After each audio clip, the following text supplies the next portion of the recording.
Well, I haven't seen that. The children's TV show in its Dark Secret. Yeah, you know what? Let's watch that. And it'll be worth 20 points. 20 points. Any suggestion is welcome, as always. No doubt. I'll have a picture on the front page of every newspaper. Nick Crowley. It's probably gonna be depressing, but I don't know.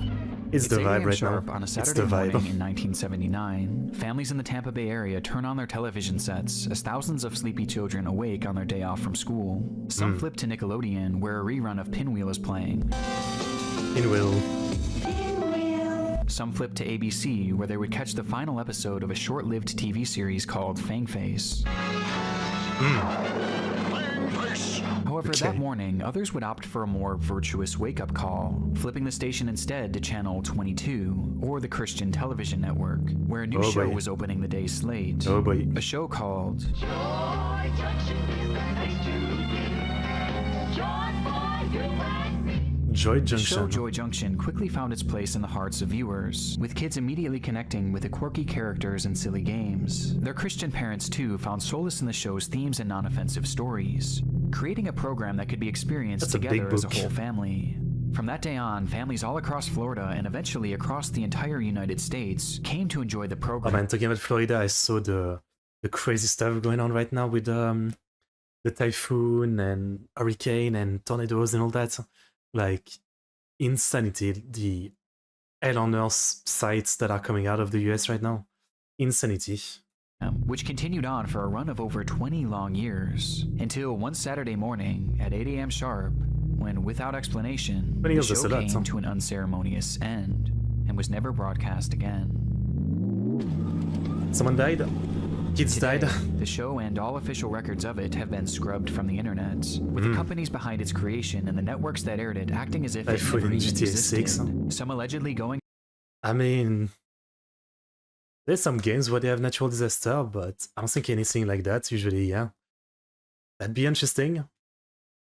I don't know how that would work, but that would be interesting. as far as to destroy any remaining copies, thanks solely to the heinous events that transpired during and after its television run. Oh, This I is see. the story of Joy Junction, It's- the children's TV show with an unimaginably dark secret. Yeah, I We'll return I see where this is going. after these messages. One of the most frustrating things to me is spam phone calls and spam texts. There was a True. point in my life where I swear True. every single day I was getting these texts from random numbers that were all trying to get me to click on sketchy links that if I clicked Me- on them likely would have hacked my entire existence. And I know the main reason why I used to get so many texts like this was because these huge companies can't keep our data safe. Recently, Ticketmaster was hacked and the data of over 560 I million mean, the real reason is the bullshit of like, these days so many like online sites, for making an account, they want your phone number to confirm or something. That's the biggest reason. So like, there's so many sites that have your number, and you don't really have a choice. Sometimes you literally have to give your number to get like a code of like verification. So that's really the reason. Like, it never happened to me that much before that, but since I've been doing, last few years, yeah, I'm constantly getting those kind of calls and message. Because yeah, my numbers is on like so many different websites at this point. It's just that's the real reason. users was stolen and sold onto the dark web. That Like data recently I had a includes scare full like that, names, I addresses, got email a message that I addresses, needed to phone pay a numbers, big and amount of credit card money data. for At my absolute insurance or best, this is something. going to lead to so much more spam, It was a scam, and at worst, it could but lead then to recently, fraud. So what is a couple days Ticketmaster ago, I doing got another about one, this? which wasn't a scam, but at first I thought it Nothing. was. They said they didn't think the hack would have a material impact on their overall business. I swear, so many of these big It's just pretty businesses will tiring to try happily to take figure our out data, which but one then is do real and not. absolutely nothing to protect it, which is exactly why I use Aura, the sponsor of today's video. Aura alerts me when I've my always data gotten has been part scammed of a too data by breach, phone or call. if it's been Like leaked these days I onto the don't dark web. It answer also any gives me phone call. fast Like fraud if alerts someone anyone says tries to call use me, that they data literally to leave a hack into message. my credit or I never bank answer phone accounts, call and it outside if removes my it's a name, information from data broker ID, websites, so I which get is less still right. spam. I also get But things yeah, like like transaction a while ago I monitoring, had a situation like that. antivirus, a password manager, parental Where someone controls, called, and claiming identity to be, theft I forgot what it insurance. was, maybe And an best insurance of all, I company or get it in something. one convenient app at And I one talked to them for a affordable good 5 minutes, price. So slowly if my giving info information had been until I realized compromised in that that it was Ticketmaster bullshit. leak, I It took me wouldn't a have while. much to worry about because Aura is always on and always working hard to So I keep don't me want to fall safe. for that I'm again, not yeah. leaving myself and my family vulnerable to data breaches. And if you don't want to either, then go on over to aura.com/Nick Crowley, where you can try your first 2 weeks absolutely free just by following that link down below. Okay. Come and join us for a About half 10. hour of fun and games at Joy Junction. Now here's Sheriff Don. Thank you, and Welcome to this fun little town of Joy Junction. Joy Junction was both the name of the show and the name of the fictional town in which it was focused. A town where numerous characters converged to tell stories, play games, and answer questions, all of which pertaining to Christianity. Each episode followed the same basic structure. They were 30 minutes long and would tackle one general lesson taught in the Bible and tell it through an acted out story. This was then interspersed with various games and audience participation, as the show heavily leaned on including its young fan base and immersing them in the world of Joy Junction. They even had a live studio in France, and it wasn't like a Christian show or anything, just an overall thing. There's like a very legendary kind of like children's show program that ran in the 70s, 80s, 90s called Club Dorothée. That was, and that's basically where like a lot of anime were introduced to the French people, I guess, especially in the 80s. Yeah, I think it was more 80s. Basically, it was a show like this. You know, you had like a program with the host, skits, stories, games, but then they would also show anime. And you know, in the days they showed stuff like Harlock and Dragon Ball and stuff like that. And there's some funny story from that. For example, like they would buy a bunch of anime in Japan without actually looking at what it was. And back in the day, they bought like you know, Hokuto, and they had to censor it so bad that, you know, a 20-minute episode would be turned sometime into like 10 max, as they would cut out all of the violent scene. And so a lot of like people who grew up watching the show in the 80s, they remember how messed up you know, Hokuto was, how the plot didn't make any sense, because yeah, they would literally cut out all of the violence, right? You know, so you know, it's a show that's very well loved from people who grew up in that time. But it's also kind of funny to hear stories like that from it. Yeah, and there was no massive controversy. I think it just ended eventually because I don't know, probably viewership or something. I don't think there was any controversy. For every episode, comprised of kids ages 3 to 13, with the participants and crowd genuinely seeming excited to be there, which was largely due to its lovable cast of characters. The most prevalent of these was Sheriff Don, who was actually played by the creator of the show itself, What did Don he do? McAllister. And the whole gang is here, so we're going to have us a good time today. Glad you could join us for the next 30 minutes. He guided the show from segment to segment and often focused on the Bible while driving home the episode's central theme, while also being the one who most often interacted with the children who participated in the show. Then there was Forrest Padley, a soft-spoken professor who, ironically, often had lessons taught to him due to his obvious clueless nature. Your bubble, he'll even Looks a bit like help when you do wrong. Robin Williams. Well, I'm not a pope, but how about he'll even help when you're in trouble? Hey, Sheriff Don, you're a poet too. And of course, the fan favorite, Whittler Dan, a caricature of a southern farmer known as the goofy storyteller of the group. Good, yeah. Oh, hi. I'm just sitting here reading some of the mail from Joy Junction and some of the jokes in here. Would you like me to read some more? Red Dead character. That's good, yeah. Oh, you want me to read it to you? But of all the characters to come from Joy Junction, there was one. It's really? I mean, did that air in really? Like, obviously we know it aired in Japan, right? But I would have almost expected like no other country would actually air it. Like, I'm surprised any other country actually aired that. And I know the TV version was like more tame, while the OVA, you know, are where the real goods lies. But I'm surprised. I'm still surprised. Two, who were by far the most popular, yet polarizing. Ron and Marty. Yeah, this one on the left is creepy. Played by professional ventriloquist Ronald Williams, Ron and Marty were far and away the most memorable characters for those who watched the show, and for obvious reasons too. Many children watching at home found the duo, and Marty specifically, to be off-putting, even horrifying, with some claiming that the doll gave them nightmares and was just too creepy to look at, causing many to stop watching the show altogether. I mean, you know, dolls and ventriloquist doll will look uncanny, but this is one uncanny one, like 10 times more than the usual one. But despite this, others found the duo to be hilarious and entertaining, tuning in week after week just to see them perform.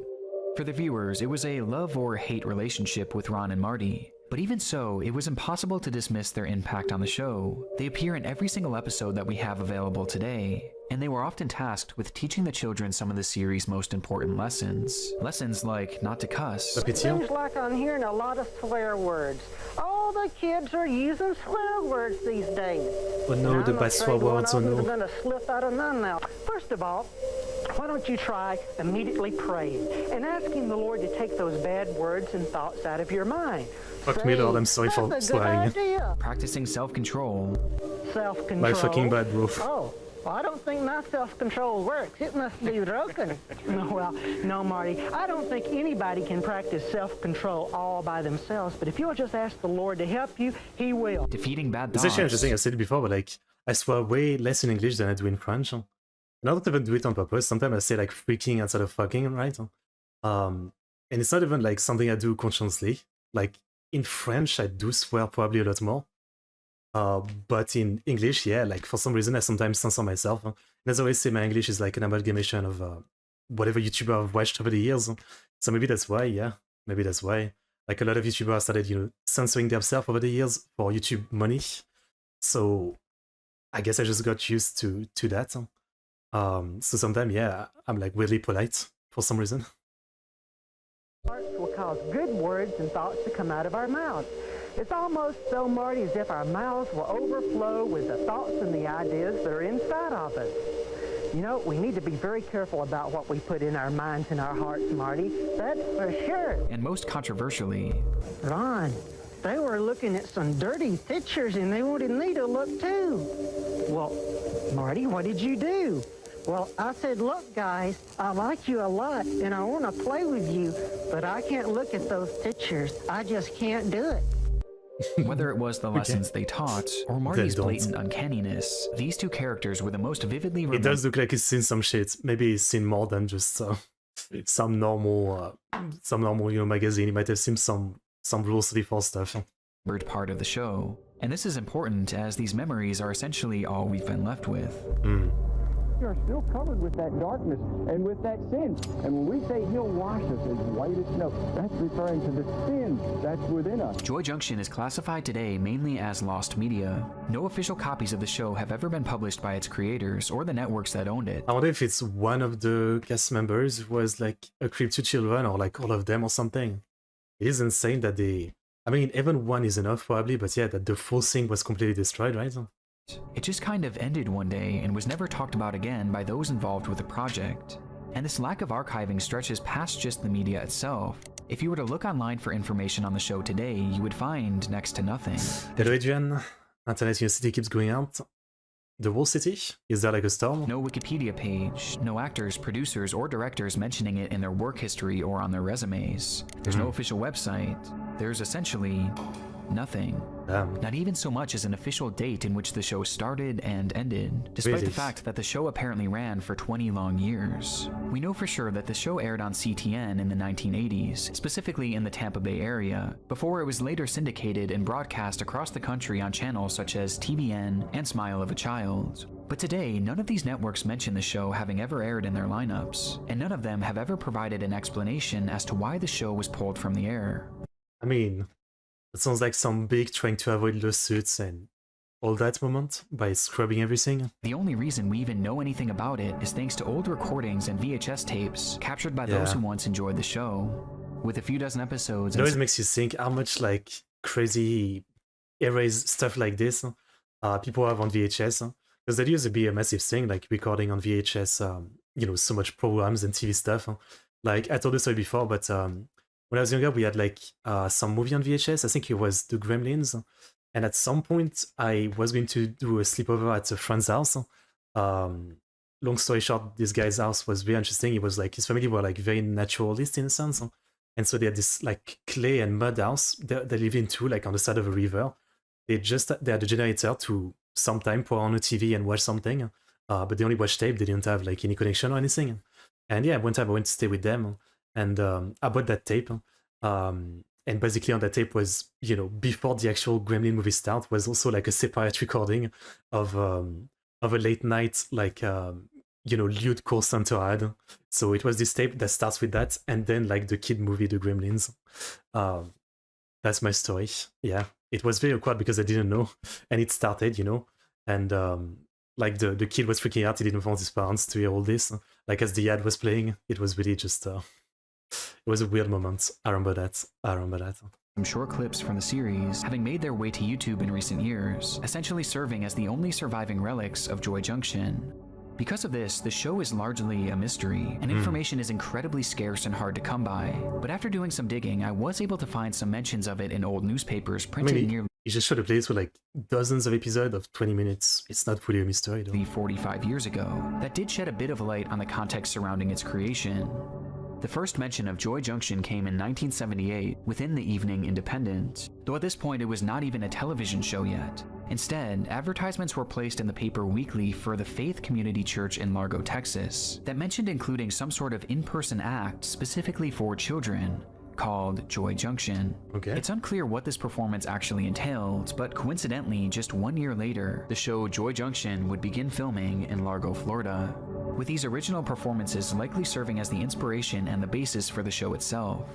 Following this trail of newspapers, I also found that the show was created by a company called WCLF, which began broadcasting back in October of 1979, with the founder of the company vaguely mentioning Joy Junction as an upcoming project. And sure enough, 1 week later, that same paper included a television guide that mentioned Joy Junction showing on TV for the very first time, giving us its likely premiere date of November 10th, 1979. Aside from this, I was able to confirm that the show did in fact play all across the United States and wasn't limited to just Florida, which might be why finding an exact date on when the show ended has proven essentially impossible. Sure. But the most common belief across the internet is that the show lasted until somewhere around 2004, putting its lifespan at a surprising 25 years, which makes it all the more unusual that there's hardly any mention of it on Yeah, I was gonna say, if it ended like late 80s, early 90s, okay, but 2004, and there's so little information. And that there was seemingly no attempt to ever even archive it.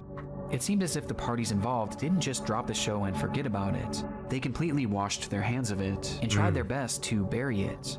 There are even rumors circulating that CTN themselves had all their remaining copies set on fire and destroyed so that the show would forever be forgotten. And when you consider everything that happened, this isn't really all that surprising. So but what is surprising happened is the extent of the unraveling and the way in which it began, as it all started with a simple water bottle. Right. It's unknown when exactly the discovery was made, just that it was a terrible one. Police arrest a man under the suspicion of distributing CP, only to find numerous images depicting it on his hard drive, with the vast majority of the victims involved being impossible to identify, except for one. Within the background of one of the images lay a hidden clue, a water bottle displaying the name of a swim and scuba school in Johnson County, Kansas City. Police did a search of the area, asking for help identifying the victim, which led them to a young child who swiftly pointed out their abuser as being a man named Michael Arnett. Michael was immediately arrested, after which the true extent of his crime would be uncovered on his home computers. They contained countless photographs and videos depicting the same disturbing material, including a great deal that was produced by Michael himself. The contents of these images are genuinely some of the most appalling I've ever heard described, though we'll get more into that later, because there is something more relevant to this video that they found on his device. It was a lengthy online chat history with a man named Ronald Brown. And Ron, you're not willing to talk. You're always on the telephone too. Well, I guess you've got a point there, Marty. Ronald's life was centered around three things: ventriloquism, Christianity, and children. His primary job was working as a traveling puppeteer with a show called Puppets Plus, working school events, birthday parties, and at local malls. He also hosted a weekly puppet show for his local congregation that he billed as being specifically for children. And of course, he had his role on Joy Junction. Every aspect of his life brought him in close proximity to children. I mean, the classic, like, you know, predator spraying, yeah, the classic image, you know, like, I'm a perfectly good Christian, I teach children about the good of the world and all the bad no-no things. But no, actually, you know, this is all a front and I am, you know, evil itself behind the scenes. Like, the classic front, right? And as it turns out, there were several undisclosed incidents that raised serious red flags about this. The first incident occurred in 1998, at a time when Joy Junction was still believed to be in circulation across TV stations. I mean, I'm still remembering, like, recently there was the Olympic guy, I forget from which country, but there was some Olympic, like, tennis player or something, literally convicted and all that back in the days for something like this, but he was still allowed in the Olympic. There was some backlash on the internet, but I think he still competed and everything. Brown was driving home late one evening when a police officer pulled him over for speeding. The officer shined his light in the car as Ronald reached for his documents, only for his light to catch something unusual stuck between the seat cushions. It was underwear. children's underwear. I was gonna say water bottle. Despite the I'm alarming stupid. nature of this, Ronald would end up convincing the officer that nothing strange was going on, claiming that the old pair of briefs merely belonged to his puppet, Marty. That night, Ronald was allowed to drive away without further questioning. Though things get stranger from here. Around the time of this encounter, Ronald had been living in a home conveniently located less than a block away from a popular playground. And upon moving into this home, neighbors began to complain of Ronald's relationship with young children in the area. Every Wednesday, kids from around the block would ride their scooters and their bikes over to his house for free pizza. The group would eventually emerge from the home, and Ronald would drive them in his van to a nearby church, where he would supposedly perform his ventriloquism. These weekly meetups were strange to say the least, especially because they were allegedly fairly secretive, with some children even sneaking off to meet the man without telling their parents. There were even other allegations that Ronald himself had hid their bikes underneath his home, almost as if he was trying to avoid any suspicion. And although I couldn't find... I mean... What? And so people were like, just sus. Yeah, that's about it. They were just thinking it's sus, but they're not going to do anything about it. Seriously? Concrete proof of this, it was rumored that when neighbors checked underneath his home, they reported not only finding these bikes, but used sex toys as well, which were stashed there for unknown reasons. There were never any sort of allegations made against Ron, legal or otherwise, but the red flags here are glaring. Red flags that seemingly went ignored, as people bought into Ronald's act as a God-fearing, silly ventriloquist. Though in reality, the chats found on the computer of Michael Arnett shattered this perception in the most dramatic way imaginable. The biggest thing. Though even so, these chats aren't what you would expect. No, somehow they are much, much worse. Oh boy. Oh boy. Brief excerpt. Oh boy. Graphing nature, I don't feel comfortable reading them out loud. I think I'm not going to either. I'll just read it in our head.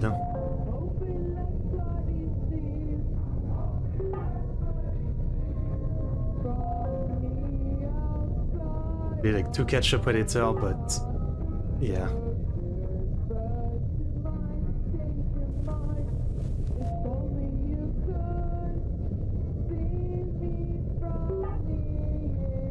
I feel like we're going to... Oof.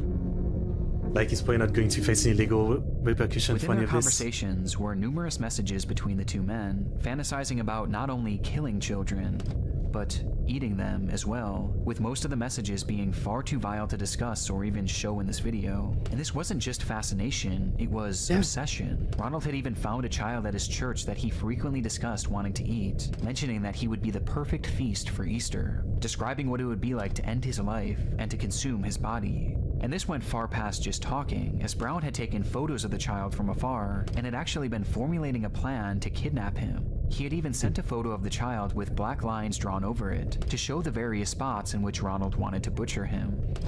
This was all supported by his friend Michael too, who himself claimed to have eaten multiple children, with a man even sending a photo of a 2-year-old girl that was seen inside of a pot, inside of an oven.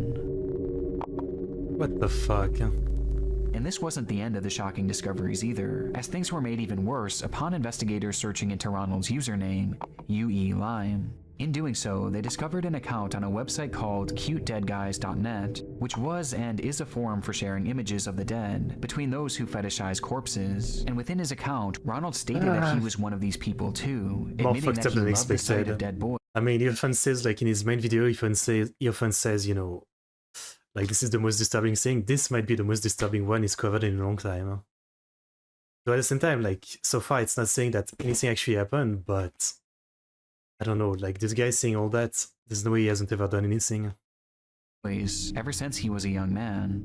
And he wasn't lying either. Upon these revelations, Ronald's home was raided, where police would find over 200 images containing CP, which didn't even include the hundreds of others showing tied up children, children being abused, and children that appeared to be dead. Along with this, police also found a blow-up sex doll in the home that was dressed in little boy's clothing, and inside one of his sock drawers was another hard drive with images of countless dead children, as well as a single flyer for a missing child in the area.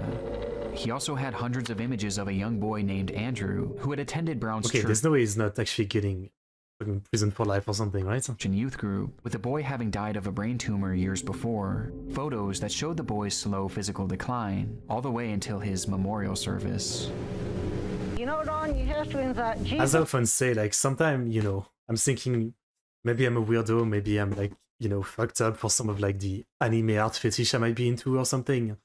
But then every time I see videos like that, I'm like, no, actually, I'm fairly normal when you think about it. I mean, like, I'm pretty thankful sometimes that I'm not like this. You know what I mean? It's like, this makes you feel normal. Yeah, this makes you feel normal. For better or for worse, right? Like, you know, like I'm disgusted at them, but also it makes me feel normal. It's fucked up. Christ to come into your heart and ask him to forgive you of your sin. Upon his arrest, Well, Ronald Brown admitted to everything. He truly did want to eat the child he had been eyeing up at his church, along with many others over the years. Though after saying this, he claimed that he would never actually have carried through with it, and that Michael and him were merely role-playing. This is heavily debated to this day, as technically there isn't proof that any of these delusions spilled over to the real world. I see. But that's only what we know of, and considering the large quantity of CP in his home, the self-admitted obsession with dead little boys, right. the actual plans... That should be enough to just be like, yeah, I mean, whether you've done something yet or not, let's not risk it, let's just, you know, put you in prison and let's not risk it. Like, it should be as simple as that. Had to kidnap and eat a child, it seemed clear that it was only a matter of time before he finally followed through with his desires. Right. For Ronald, there was no defense. And because of this, the judge handed down a sentence of 20 years in 2014, which would wind up becoming a life sentence, as it appears he passed away sometime in 2020, well before his scheduled release. Like, yeah, I did never understand these kind of things. Like, what's the point of giving him 20 years? Like, you're like, okay, I mean, I'm sure in 20 years you're not gonna be fucked up anymore. In 20 years you're gonna come out and be a normal person. I mean, come on. Come on.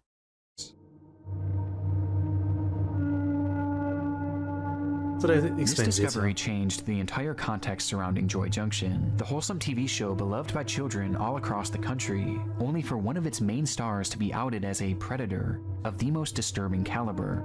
But there was one last discovery made by law enforcement in Ronald's case. Now, I guess the one thing I can say though is like, you know, I understand why they would scrub everything maybe. Again, maybe lawsuits or something like that. The other thing though is like, you know, while the guy was like that, and I joked earlier, the lessons from the show were maybe not that bad, so I don't know if deleting everything was the you know, necessary or the right things to do per se, right? Like there's a ton of media out there that still has good message or something that is still very appreciated despite you know, the people behind it and stuff like that. There's I don't have a specific example, but there's a bunch.